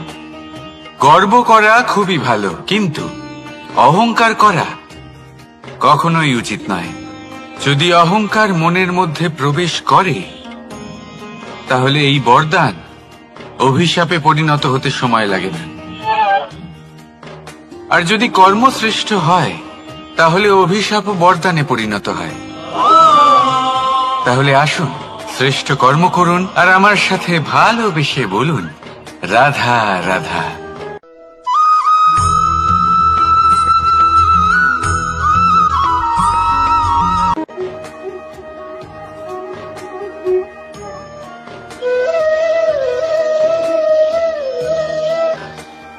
কর্ম এবং ফল। দেখতে গেলে এই সমস্ত ব্রহ্মাণ্ড এই দুইয়ের মাঝেই স্থির হয়ে আছে। মানুষজন কর্ম করেন ভালো ফল লাভের আশায়, আর ভালো ফল লাভের আশায় উনি এটাই ভুলে যান যে উনি যে কর্ম করছেন তা কি করছেন। আমি বলেছিলাম কর্ম করুন ফলের চিন্তা না করে, কিন্তু কি কর্ম করছেন সেই বিষয়ে ভাবাটাও অত্যন্ত আবশ্যক। নয়তো অনেক সময় আমরা এমন কর্ম করে ফেলি যা না চাইতেও বিষে পরিণত হয়, যা হয়েছে দুঃশাসনের সাথে, দুর্যোধনের সাথে, গুরু দ্রোণের সাথে। একজনের মানসিকতা উচিত ছিল না, একজনের বিবেক উচিত ছিল না, আরেকজন যে পক্ষ নির্বাচন করেছিলেন সেই পক্ষ উচিত ছিল না। আর যা কিছু ওনাদের সাথে হলো, আপনার আমার আমাদের সকলের সাথে তা হতে পারে। আমি বলেছিলাম কর্ম করুন, ফলের চিন্তা করবেন না, কিন্তু এই কর্মের বিষয়ে বিচার করে দেখাটাও ততটাই আবশ্যক। দেখুন, কর্ম করার উচিত প্রক্রিয়া ফলের চিন্তা না করা, কিন্তু যদি আপনার কর্ম শুভ হয় তাহলে তার ফলও নিয়তি আপনাকেই দেবে। সর্বদা কর্ম করার সময় এটা ভাবুন যে আপনার এই কর্ম এই সংসারকে, এই সমাজকে, আপনার পরিবারকে, আপনার আশেপাশের মানুষজনকে কোন দিশায় নিয়ে যাবে। যদি এটা সবার জন্য মঙ্গলময় হয় তাহলে কর্ম করতে থাকুন। আর হ্যাঁ, নিশ্চিত রূপে ফলের চিন্তা করবেন না। আসুন আমার সাথে ভালোবেসে বলুন, রাধা রাধা।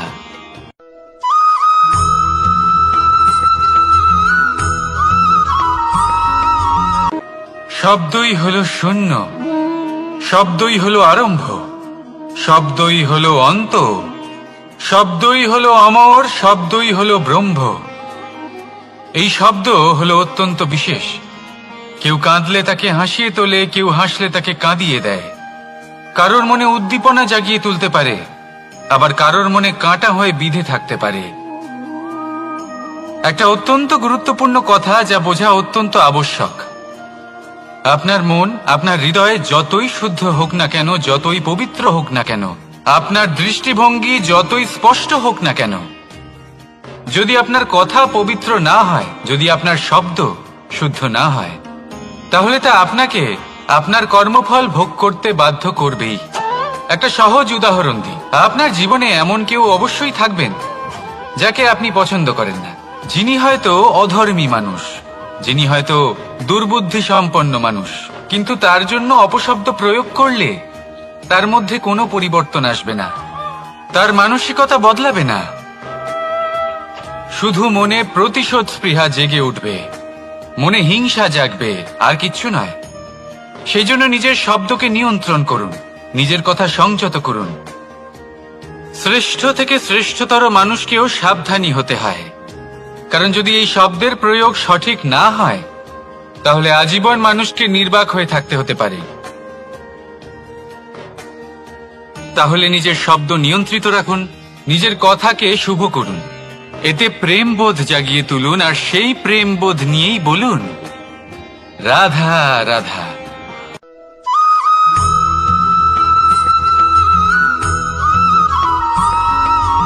বটবৃক্ষের বীজ সর্ষের দানার থেকেও ছোট হয়, কিন্তু যখন তা নিজের রূপ ধারণ করে তখন তা বিশাল বৃক্ষের আকার ধারণ করে, যা সহস্র বছর ধরে বেঁচে থাকে, ছায়া প্রদান করে, পাখিদের আশ্রয় প্রদান করে, আর দেয় পথচারীদের বিশ্রাম করার স্থান। কেন? কারণ সেই ছোট বীজ তা মাটির ভেতরে গিয়ে নিজের খোলস ত্যাগ করে। অন্ধকারে থাকে সে, যতই আলো আসুক না কেন, যতই বর্ষা আসুক না কেন, সব সহ্য করে। আর তারপরে একটা চারা গাছ অঙ্কুরিত হয়, তারপর ধীর গতিতে একটা বিশাল বৃক্ষতে পরিণত হয়। দেখুন, জীবনে কঠিন সময় আসে, এই জন্য নয় যে আপনি হার মেনে নেবেন, এই জন্য আসে যাতে আপনি ভবিষ্যৎ নির্মাণের জন্য নিজেকে তৈরি করতে পারেন। যদি কঠিন সময়ে আপনি ওই বীজের মতো দৃঢ় হয়ে থাকতে পারেন, তাহলে আপনিও একদিন সেই বিশাল বৃক্ষের মতো নিজের অস্তিত্ব গড়ে তুলতে পারবেন, যা সহস্র বছর পর্যন্ত মনে রাখা হবে। আসুন আমার সাথে ভালোবেসে বলুন, রাধা রাধা।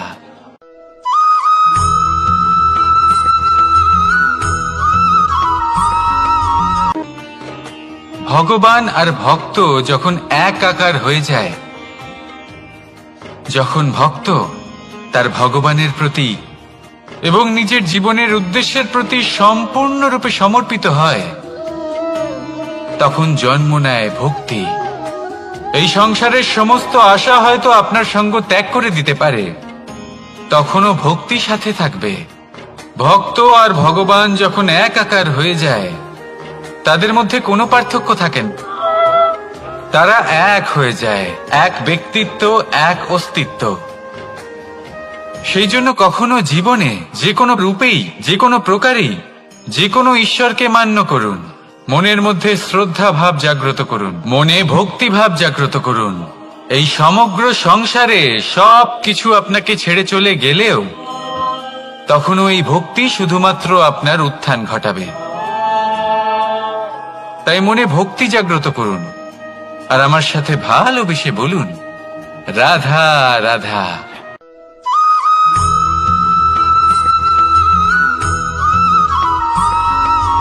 বটবৃক্ষের বীজ সর্ষের দানার থেকেও ছোট হয়, কিন্তু যখন তা নিজের রূপ ধারণ করে তখন তা বিশাল বৃক্ষের আকার ধারণ করে, যা সহস্র বছর ধরে বেঁচে থাকে, ছায়া প্রদান করে, পাখিদের আশ্রয় প্রদান করে আর দেয় পথচারীদের বিশ্রাম করার স্থান। কেন? কারণ সেই ছোট বীজ তা মাটির ভেতরে গিয়ে নিজের খোলস ত্যাগ করে। অন্ধকারে থাকে সে, যতই আলো আসুক না কেন, যতই বর্ষা আসুক না কেন, সব সহ্য করে। আর তারপরে একটা চারা গাছ অঙ্কুরিত হয়, তারপর ধীর গতিতে একটা বিশাল বৃক্ষতে পরিণত হয়। দেখুন, জীবনে কঠিন সময় আসে, এই জন্য নয় যে আপনি হার মেনে নেবেন, এই জন্য আসে যাতে আপনি ভবিষ্যৎ নির্মাণের জন্য নিজেকে তৈরি করতে পারেন। যদি কঠিন সময়ে আপনি ওই বীজের মতো দৃঢ় হয়ে থাকতে পারেন, তাহলে আপনিও একদিন সেই বিশাল বৃক্ষের মতো নিজের অস্তিত্ব গড়ে তুলতে পারবেন, যা সহস্র বছর পর্যন্ত মনে রাখা হবে। আসুন আমার সাথে ভালোবেসে বলুন, রাধা রাধা।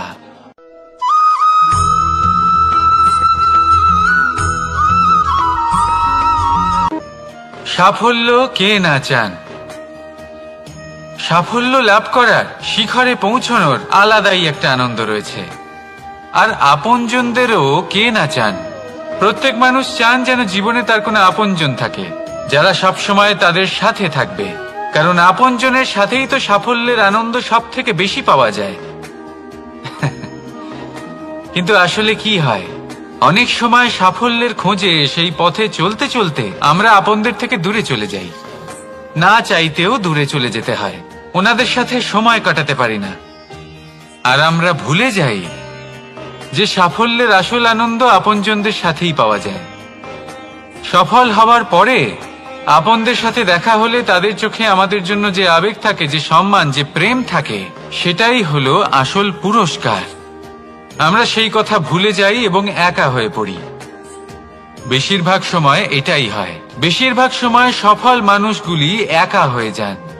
এবার আপনি কি চান? আপনি অসফল হয়ে দিনগুলি একাকিত্বে কাটাতে চান, নাকি সফল হয়ে আপনজনদের সাথে আনন্দে থাকতে চান? সেই সিদ্ধান্ত আপনার। সাফল্যের পেছনে ছুটুন, নিজেকে উজাড় করে দিন, কিন্তু আপনজনদের সঙ্গ ত্যাগ করবেন না। সেই আপনজন যারা আপনার সাফল্যের জন্য দায়ী, সেই আপনজন যিনি আপনার সাফল্যে আনন্দ পান, সুখ লাভ করেন, তাদের কখনো ত্যাগ করবেন না। আসুন আমার সাথে ভালোবেসে বলুন, রাধা রাধা।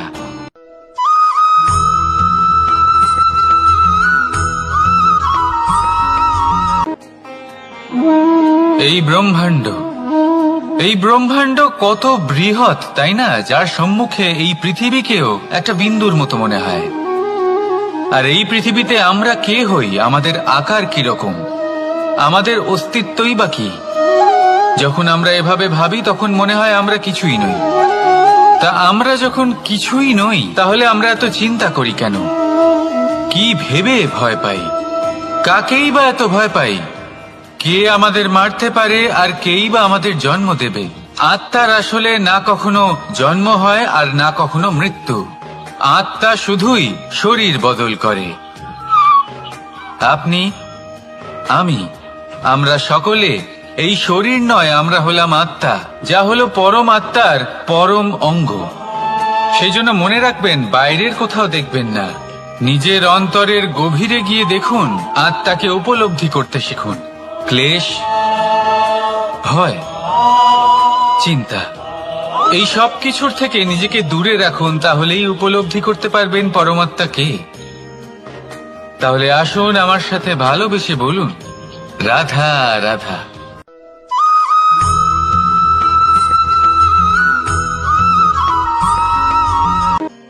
মানুষ আর ধন, এই দুইয়ের মধ্যে সম্পর্ক খুব ঘনিষ্ঠ। ধন হলো সেই শক্তি যার ব্যবহার মানুষ করে থাকে সাংসারিক বস্তু ক্রয় করার জন্য, নিজের জীবন যাপন করার জন্য। আর মানুষ হলো সেই শক্তি যারা ধনকে গুরুত্বপূর্ণ করে তোলেন। এবার একটা কথা বলি, ব্যবহার করা উচিত ধনকে আর ভালোবাসা উচিত মানুষকে। এটা বেশিরভাগ মানুষই বোঝেন না। মানুষ এখানেই সব থেকে বড় ভুল করে বসেন। তারা ভালোবাসেন ধনকে আর ব্যবহার করেন মানুষকে। এ হলো অনুচিত। দেখুন, আপনি একটা সূচের দ্বারা যুদ্ধ করতে পারবেন না, আর কোনো তলোয়ার দ্বারা বস্ত্র সেলাই করতে পারবেন না, তাই না? কোনটা কিসের জন্য হয় সেটা বোঝা অত্যন্ত জরুরি। আপনিও সঠিক দিকে অগ্রসর হন। মানুষকে ভালোবাসুন আর ধনকে ব্যবহার করুন। যদি আপনি মানুষকে ব্যবহার করেন, তাহলে আপনি ভালোবেসে ফেলবেন ধনকে। আর এই ভালোবাসা ধীরে ধীরে পরিণত হবে লোভে, আর ধীরে ধীরে এটা আপনাকে বিনাশ করে দেবে। তাহলে সমস্ত মানুষকে ভালোবাসুন আর এইভাবে ভালোবেসে বলুন, রাধা রাধা।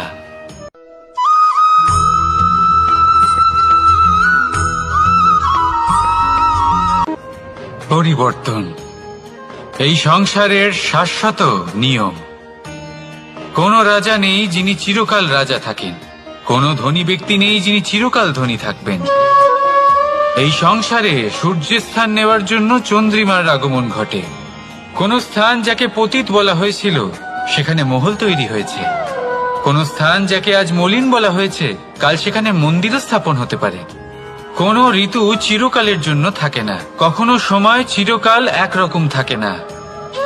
আজ যা আপনার কাছে রয়েছে কাল অন্য কারোর ছিল। আজ যে আপনার কাছে রয়েছে কাল তা অন্য কারোর কাছে চলে যাবে। আপনার সাথে কিছু থাকলে তা হলো আপনার কর্ম, কিন্তু সেই কর্মের পরিণামও আপনার নয়। আপনি শুধু কর্ম করুন, বাকি সবকিছুই পরিবর্তনশীল। কিন্তু সেই পরিবর্তনকে দেখে ভয় পাওয়ার প্রয়োজন নেই, তাকে স্বাগত জানান। যদি আপনি হাসি মুখে সেই পরিবর্তনকে স্বাগত জানান, তাহলে এই পরিবর্তনও হাসি মুখে আপনার সাথে থাকবে। আসুন আমার সাথে ভালোবেসে বলুন, রাধা রাধা।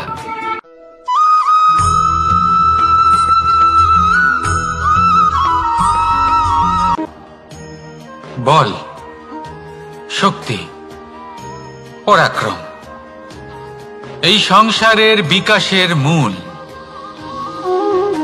কিন্তু কখনো ভেবেছেন যে প্রকৃতি আমাদের এই বল, শক্তি, পরাক্রম কেন দিয়েছেন? যাতে আমরা জীবনে কারোর উদ্ধার করতে পারি, কাউকে সাহায্য করতে পারি, কারোর জন্য ভালো কিছু করতে পারি, কোনো গরিব অসহায় মানুষের জন্য কিছু করতে পারি। এই বল, এই শক্তির সদ্ব্যবহার করতে পারি। কখনো দেখেছেন এমন মানুষ যার কাছে অসীম শক্তি আছে, কিন্তু তার সাথেই অসম্ভব অহংকারও রয়েছে? যিনি নিজেকে সর্বশ্রেষ্ঠ বলে মনে করেন, খারাপ কাজও করেন। আপনি দেখবেন প্রকৃতি এবং মানুষ তাকে ভাঙতে সর্বদা চেষ্টা করেন। মনে রাখবেন, যতই সুবিশাল পর্বত হোক না কেন, তা যদি পথে পড়ে তাকে ভেঙে পথ প্রশস্ত করা হয়। যদি আপনার কাছে বল থাকে, শক্তি থাকে, পরাক্রম থাকে, তাহলে তার সদ্ব্যবহার করুন, কাউকে সাহায্য করুন, কাউকে রক্ষা করুন। যদি আপনি আপনার শক্তির দুর্ব্যবহার করেন, তাহলে মনে রাখবেন আপনি নিজের বিনাশ নিজেই আমন্ত্রণ করছেন। এবার বল অর্জন করার পরে, শক্তি অর্জন করার পরে আপনি নিজেকে বিনাশ করতে চান নাকি এই সংসারের উদ্ধার করতে চান? সিদ্ধান্ত আপনার। রাধা রাধা।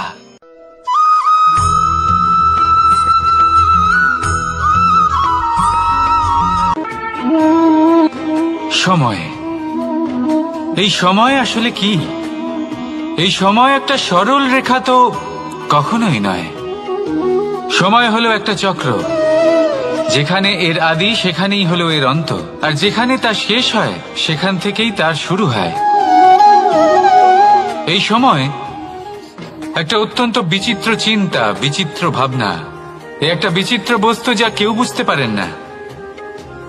এই সময়ের লীলা, এর কোনো প্রমাণ নেই, কোনো জ্ঞান নেই, কোনো পরিমাপ নেই। শুধু এটুকু আমরা জানতে পারি, যেখানে শেষ হবে সেখান থেকে একটা নতুন সূচনাও হবে। যা আজ আপনার কাছে আছে কাল অন্য কারোর কাছে যাবে, তারপরে তার কাছ থেকেও অন্য কারোর কাছে যাবে, তারপরে তার থেকেও ছিনিয়ে নেওয়া হবে। এই নিয়তির একজনের কাছ থেকে অন্যজনের কাছে আদান প্রদানের এই সময় হলো আপনার সময়। এই সময়ের সদ্ব্যবহার করুন, এই সময়কে বাঁচুন। আপনাকে শুধু এটাই সুনিশ্চিত করতে হবে যে আপনি কোন পক্ষে আছেন। আর সত্যি বলতে কি, আপনার জীবনের পরিণাম নির্ভর করে আপনার নির্বাচনের ওপর। আপনি কোন পক্ষ নির্বাচন করছেন। তাহলে মনে রাখবেন, জীবনে সেই পক্ষই নির্বাচন করবেন যা চয়ন করার পরে আপনি সুখ অনুভব করবেন, আপনি সন্তোষ লাভ করবেন, প্রসন্নতা লাভ করবেন। আর আমি এটাই সুনিশ্চিত করব যে এই পক্ষ যেন শান্তির পক্ষ হয়, এই পক্ষই যেন প্রেমের পক্ষ হয়। তাহলে চিন্তা করবেন না, আর আসুন আমার সাথে ভালোবেসে বলুন রাধা রাধা।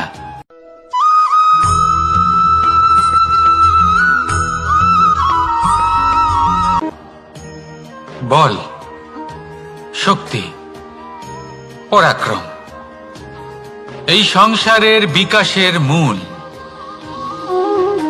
কিন্তু কখনো ভেবেছেন যে প্রকৃতি আমাদের এই বল, শক্তি, পরাক্রম কেন দিয়েছেন? যাতে আমরা জীবনে কারোর উদ্ধার করতে পারি, কাউকে সাহায্য করতে পারি, কারোর জন্য ভালো কিছু করতে পারি, কোনো গরিব অসহায় মানুষের জন্য কিছু করতে পারি।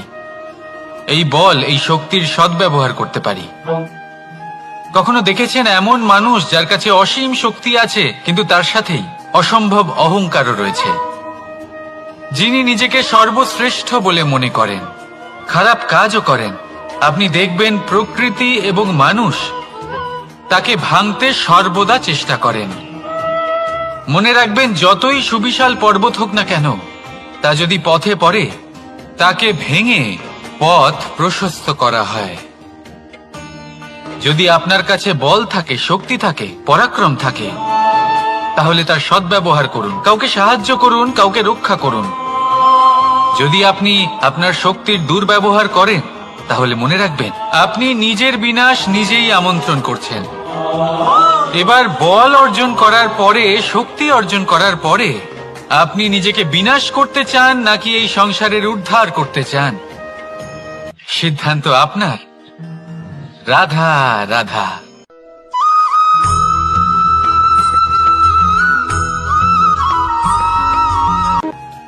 দৃষ্টি আর দৃষ্টিভঙ্গি, এই সমগ্র লীলা হলো এই দুইয়ের। বিচিত্র হতে পারে, কিন্তু এটাই সত্যি। এবার আপনাকে একটা উদাহরণ দিয়ে বোঝাই। অনেক সময় আপনি কোনো ব্যক্তিকে এটা বলতে শুনবেন যে আমি আমার নিজের উপরে গর্ব করি, আমি নিজেকে নিয়ে গর্ব করি, আমি খুব ভালোভাবে আমার মা বাবার সেবা করি, ওনাদের আমি সবসময় সুখী রাখি, ওনাদের আমি একটা বাড়ি দিয়েছি, সকল সুখ সুবিধা দিয়েছি, ওনাদের জীবনে প্রত্যেক জিনিস দিয়েছি আর দেব যা তাদের প্রয়োজন। এবার আমাকে বলুন যে আপনি কে হন? আপনি হলেন সেই বীজ যা আপনার মাতা পিতা রোপণ করেছেন। আপনার মা বাবাই আপনাকে এই সংসারে জন্ম দিয়েছেন। এবার এইসব কথার কি তাৎপর্য? এই হলো সেই ব্যক্তির দৃষ্টিভঙ্গি। এবার দেখা যাক এই প্রকৃতি আমাদের কি শেখায়। কখনো কোনো গাছকে দেখবেন, যখন সেই গাছে ফল আসে, সে মালিকে এটা বলে না যে দেখো আমি তোমাকে ফল খেতে দিচ্ছি। সেই বৃক্ষ এটা বলে না যে দেখো আমি তোমায় আহার করতে দিচ্ছি, কারণ ও জানে যে এটা হলো সেই মালির পরিশ্রম, এটা হলো তারই কর্মের ফল, আর এটা তারই পাওয়া উচিত। সে বলে যে তোমার জিনিস তোমাকেই অর্পণ করলাম, এ আমার জিনিস নয়। ও জানে সেই মালির গুরুত্ব আসলে কি, এটা হলো তার দৃষ্টিভঙ্গি। সেই জন্য আপনি জীবনে কোন ব্যক্তির মধ্যে, কোন পশু পাখির মধ্যে, কোন প্রাণীর মধ্যে, কোন পরিস্থিতিতে, কোন আবেগের মুহূর্তে কি দেখতে পাচ্ছেন, সেটা আপনার দৃষ্টিভঙ্গির উপরে নির্ভর করছে। তাই নিজের মনে ধনাত্মক ভাব জাগ্রত করুন, শুভ চিন্তা নিয়ে আসুন। এই ভাবনাই সত্য হয়ে সামনে আসবে। এই দৃষ্টিভঙ্গি এমন হয়ে যাবে যে আপনার জীবনে সবকিছুই শুভ হবে। তাহলে আসুন আর আমার সাথে ভালোবেসে বলুন, রাধা রাধা।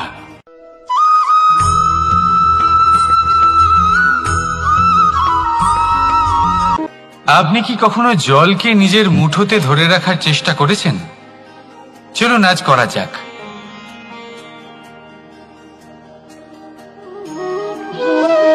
যদি আপনি নিজের মুঠো জোরে বন্ধ করেন, জল ধরে রাখতে পারবেন না। যদি আপনি তাকে এমনি বইতে দেন, তাহলে ও নিজের পথ নিজেই করে নেবে, আর আপনার হাতেও থেকে যাবে। আমাদের জীবনও হলো কিছুটা এরকম, জলের মতো, নিজের পথ নিজেই করে নেয় এই জীবন। প্রত্যেক সমস্যার সমাধান নিজেই করে নেয় এই জীবন। তাই জীবনে যখন কোনো পরিস্থিতি আমাদের প্রতিকূল হয়ে থাকে, কিছুই হয়তো আমরা বুঝতে পারছি না, কিছুই যখন বসে থাকে না, তখন আমরা হতাশ হয়ে পড়ি, নিরাশ হয়ে পড়ি, আর এটাই করা উচিত নয়। শান্ত মনে দেখতে হবে যে এই জীবনে আসলে কি ঘটে চলেছে। কষ্ট সবাই ভোগ করেন, কষ্ট পেলে কেউ রেগে যান, রেগে গিয়ে পরাক্রম দেখান, এটাই তো করা উচিত নয়। শান্ত মনে সেটাই করতে হবে যা জীবন আমাদের শেখাতে চাইছে। জীবন আমাদের সব শিখিয়ে দেবে, শুধু মনে রাখবেন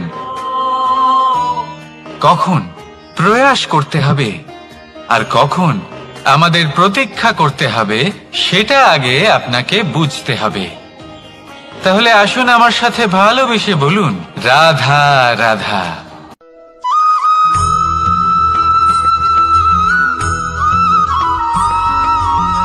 প্রতিশোধ অথবা কাউকে দুঃখ দেওয়ার ভাবনা, যদি এটা আপনার মনে থাকে, তাহলে আপনি নিজের মনেই যন্ত্রণার একটা বিশাল বৃক্ষ রোপণ করছেন, এটা মনে রাখবেন। কারণ কাউকে দুঃখ দেবার এই ভাবনা, এটা হলো সেই বীজ যা আপনার মনেই পতিত হবে, আপনার মনেই অঙ্কুরিত হবে, আর আপনার মনেই একটা বিশাল বৃক্ষরূপে বেড়ে উঠবে। জীবন আপনার, কর্ম আপনার, কাউকে দুঃখ দেবার ভাবনা আপনার ছিল, এই বৃক্ষ হলো আপনার, তাই এর ফলও আপনিই পাবেন, যা গ্রহণও আপনাকেই করতে হবে। মনে রাখবেন, যে মানুষ এটা ভাবে যে আমি ওকে দুঃখ দেব, ওকে কষ্ট দিতে চাই আমি, সেই মানুষই দুঃখ আর কষ্ট পেয়ে থাকে। যদি সেই জায়গায় আপনি এটা ভাবেন যে আমি কাউকে সুখী করে তুলতে চাই, কাউকে সুখ প্রদান করতে চাই, তাহলে তারও বীজ আপনার মনেই রোপণ হবে, বৃক্ষে পরিণত হবে, যার ফলও আপনিই পাবেন। এখানে বিষয়টা হলো শুধু মানসিকতার চিন্তা, যা সত্য হয়ে আপনার সামনে আসে। তাহলে এই মানসিকতা শুভ করুন, সবার জন্য মঙ্গল কামনা করুন। অন্যের মনে আপনার জন্য ভালো চিন্তা থাকুক বা না থাকুক, আপনি সবার জন্য শুভ চিন্তা করে কর্ম করতে থাকুন, তাহলে আপনার সাথেও ভালোই হবে। তাহলে আসুন আর আমার সাথে ভালোবেসে বলুন, রাধা রাধা।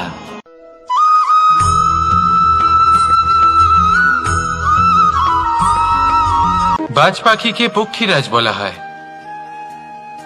বাজের আয়ু হলো মোটামুটি 70 বছর। এবার 40 বছর হতে হতেই ওদের পালক লম্বা এবং ভঙ্গুর হয়ে যেতে থাকে, ঠোঁট বেঁকে যায়, ডানা ভারী হয়ে যায়, অর্থাৎ আগের মতো উড়তে পারে না, সেই শক্তি থাকে না। এবার সেই বাজ কি করবে?